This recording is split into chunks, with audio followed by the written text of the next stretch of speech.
Fala pessoal, tudo bom com vocês? Então, no vídeo de hoje a gente vai falar sobre as diferenças entre unidades de conservação e áreas de preservação permanente. Se você é novo aqui no canal, seja muito bem-vindo. Eu sou Felipe Prenholato, sou engenheiro ambiental e atuo como consultor ambiental. Bom, eu vejo muita confusão quando falamos de espaços territoriais especialmente protegidos, que são áreas destinadas à preservação do meio ambiente. Eu já vi muita gente até fazendo confusão em uma unidade de conservação, como por exemplo a APA, achando que era uma área de preservação permanente, uma APP. Quando eu estava na faculdade, eu também não entendia direito a diferença entre uma e outra. Na verdade, são tantos conceitos que eu acabava entendendo que era tudo a mesma coisa. Com o tempo eu fui percebendo as diferenças e vi que não é algo complicado. Eu vou explicar aqui para você o conceito de forma simplificada. Assim você vai conseguir entender a diferença entre uma unidade de conservação e uma área de preservação permanente e a importância de cada uma delas. Bom, vamos iniciar aqui pelas unidades de conservação, que são áreas delimitadas que foram protegidas pelo poder público devido às suas características ambientais relevantes. Imaginem aqui uma extensa área verde com grande diversidade de fauna e flora. A unidade de conservação tem o objetivo de preservar esse local, mas sendo admitidos os usos dos recursos naturais de forma controlada e prevista em lei. Assim é estabelecido um polígono de proteção para essa unidade. Já agora, uma área de preservação permanente, ela simplesmente existe, independentemente do local onde ela esteja ou da sua delimitação. Eu vou explicar melhor. Basta que você tenha um corpo hídrico, por exemplo, que nas suas margens você terá uma área de preservação permanente, uma APP. Independentemente se lá tem vegetação ou não. Tem um rio, tem uma APP. Há outros tipos também de áreas de preservação permanente que eu irei deixar na descrição do vídeo para quem tiver interesse. E as diferenças não param por aqui. Pela legislação, esses espaços protegidos foram criados por leis distintas e com regras diferentes. As unidades de conservação foram instituídas pela Lei 9.985, de 2000, que criaram um Sistema Nacional de Unidades de Conservação, conhecida como SNUC. As unidades de conservação dividem-se em dois grupos, as unidades de proteção integral e as de uso sustentável.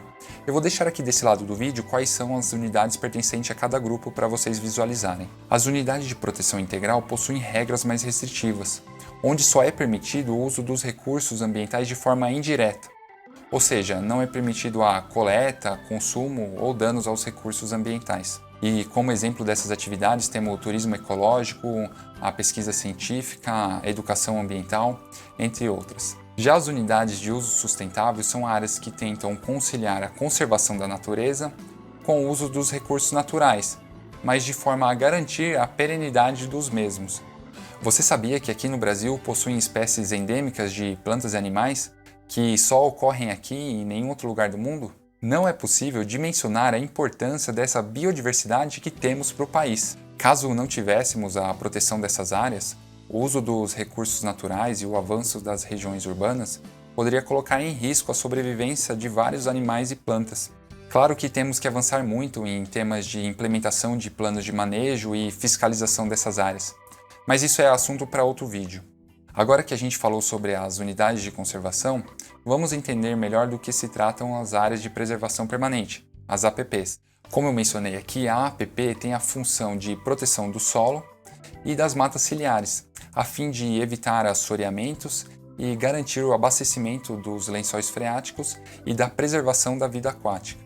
O uso desses recursos naturais não é permitido em uma APP e também não se pode fazer a supressão ou ocupação dela.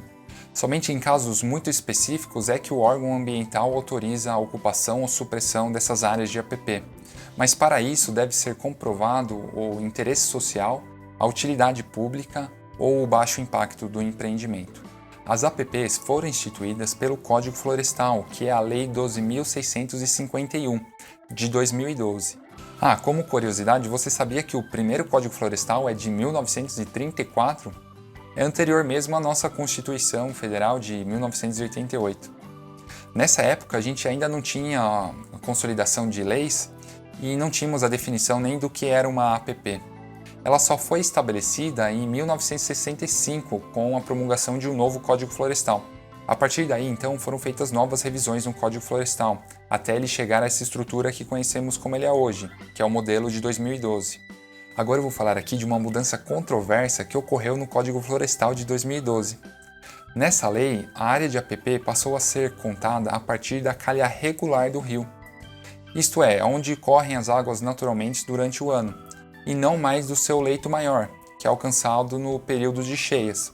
Isso significou uma redução significativa das áreas de APP nas margens dos rios, visto que ele não considera mais os períodos de cheia. Dado que o regime fluvial varia ao longo do ano, a calha será maior nos períodos chuvosos do que no período de seca. Bom, agora qual é o tamanho dessas faixas de APP nas margens dos rios? Elas são todas do mesmo tamanho? Não, o Código Florestal estipula que as faixas de APP devem ser delimitadas de acordo com a calha do rio, medidas conforme eu falei em seu leito regular. Eu vou deixar aqui do lado agora do vídeo uma tabela que identifica a faixa de APP referente a cada largura do rio. Assim a gente consegue visualizar que as faixas de APP podem variar entre 30 metros até 500 metros, dependendo do tamanho da calha do rio. E como eu falei, o Código Florestal não instituiu apenas as áreas de proteção permanente nas margens dos rios. Há outras áreas de proteção, como topos de morros, nascentes, declividades, reservas legais. Enfim, deixa aí para mim nos comentários se você quer que a gente fale sobre isso em outro vídeo. E para a gente finalizar o vídeo, não se esqueça que a gente pode ter uma área de preservação permanente dentro de uma unidade de conservação, como, por exemplo, um rio cortando um parque estadual, que é uma unidade de conservação. Você vai ter a área de APP, por conta da calha desse rio, e você vai ter o polígono de restrição, que é essa unidade de conservação. Assim, você pode ter vários espaços territoriais protegidos dentro de uma mesma unidade que você esteja avaliando.